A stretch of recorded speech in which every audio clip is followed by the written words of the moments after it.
ان الحمد للہ والصلاة والسلام علی رسول اللہ اما بعد۔ نماز اور قربانی کا آپس میں بڑا گہرا تعلق ہے۔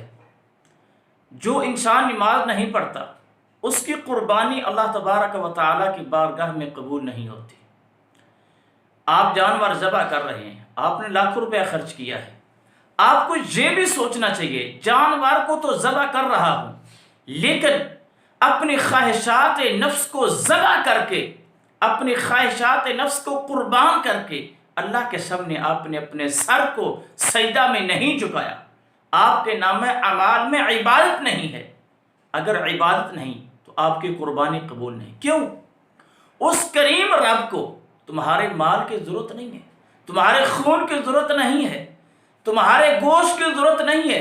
ان اللہ لا ينظر الى صورکم واموالکم، اللہ تبارک تعالیٰ تمہاری صورتوں کو نہیں دیکھتا، تم کتنے حسین و جمیل ہو، تمہارے اموال کو نہیں دیکھتا کہ تم نے کتنا روپیہ پیسہ خرچ کر دیا ہے، تم نے اونٹ ذبح کر دیے ہیں، تم نے بکریاں ذبح کر دی ہیں، تم نے میڑے ذبح کر دیے ہیں۔ نہیں، وہ کیا دیکھتا ہے؟ وَلَكِنْ يَنْظُرُ إِلَىٰ أَعْمَالِكُمْ وَقُلُوبِكُمْ، وہ تمہارے دلوں کو دیکھتا ہے، تمہارے اعمال کو دیکھتا ہے کہ تمہارا کردار کتنا عظیم اور اعلیٰ ہے۔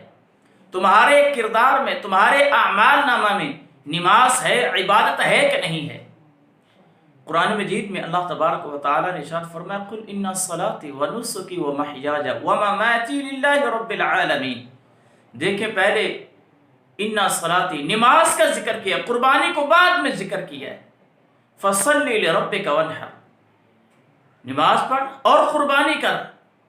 جہاں پر قرآن مجید میں قربانی کا تذکرہ کیا ہے وہاں نماز کا بھی ذکر ہے، لیکن نماز کو مقدم رکھا ہے یہ بتلانے کے لیے کہ اگر عبادت ہوگی، نماز ہوگی تو قربانی ہوگی۔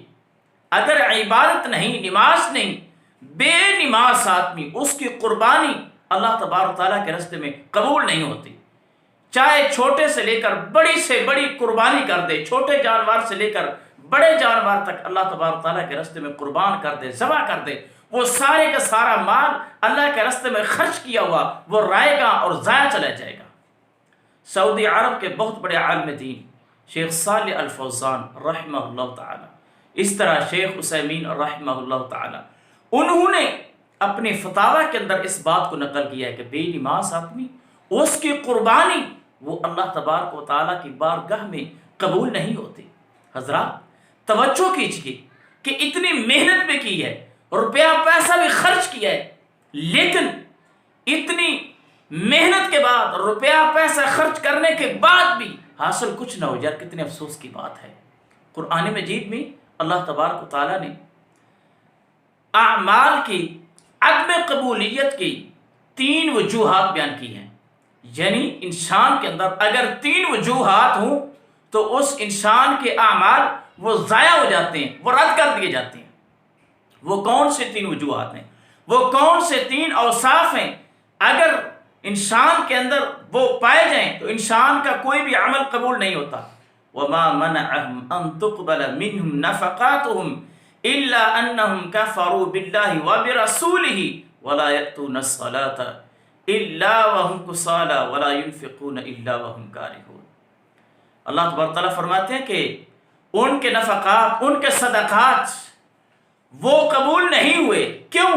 اللہ کے ساتھ کفر کرنے والے تھے، رسول اللہ علیہ السلام کے ساتھ کفر کرنے والے تھے، نماز نہیں پڑھتے تھے، اگر پڑھتے سستی کی وجہ سے، اگر پڑھتے تھے تو سستی کے انداز میں، 1 پڑھ لی 2 چھوڑ دی، 2 پڑھ لی 3 چھوڑ دی، 3 پڑھ لی 2 چھوڑ دی، یہ انداز تھا۔